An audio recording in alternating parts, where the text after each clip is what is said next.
خاص طور پہ عورتوں کے نام۔ عورت کو کمانے کے لیے باہر نہیں جانا چاہیے، بالکل ٹھیک کہا۔ عورت پر کمائی کی ذمہ داری نہیں ہے، جی بالکل درست، یہی کہا، یہی حقیقت ہے اور یہی اسلام کا مزاج بھی ہے کہ مرد کمائے اور عورتیں گھروں میں رہیں، لیکن مرد کمائے اور بیوی کو پائی کے لیے یہ بھی اسلام کا مزاج نہیں ہے۔ عورت کے نام پر نہ تو کوئی جائیداد ہو، بزنس، نہ ہی وہ معاشی طور پر مستحکم ہو، اس کا کوئی اپنا بینک بیلنس ہو، یہ بھی اسلام کا مزاج نہیں۔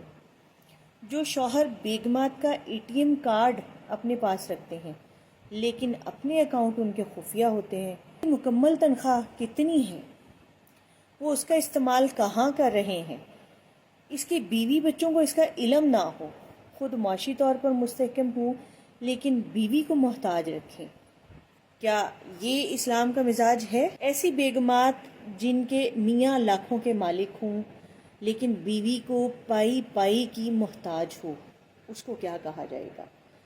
کیا یہ جائز ہے؟ میاں زکوٰۃ دینے کی پوزیشن میں ہو لیکن بیوی خود مستحقین زکوٰۃ میں ہو، یہ کون سا اسلام ہے؟ میاں دن دگنی رات چگنی ترقی کر رہا ہے کی وجہ سے، کیونکہ وہ اگر بیک اینڈ پہ اس کو سپورٹ نہ کرے تو وہ نہیں کر سکے گا۔ اس کے روپے پیسے پہ بیوی کو کوئی حق نہیں ہے۔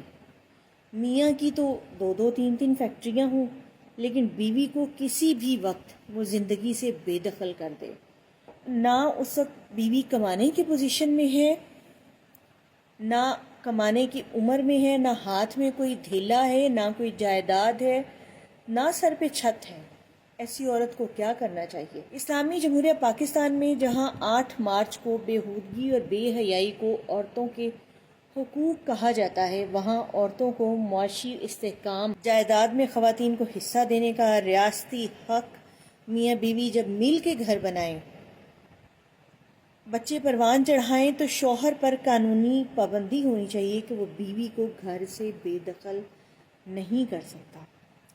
ان سب قوانین پہ بات کون کرے گا جب تک آپ خود بے حیثیت عورت اپنے لیے نہیں بولیں گی؟ کوئی نہیں بولے گا، اپنے لیے بات کریں۔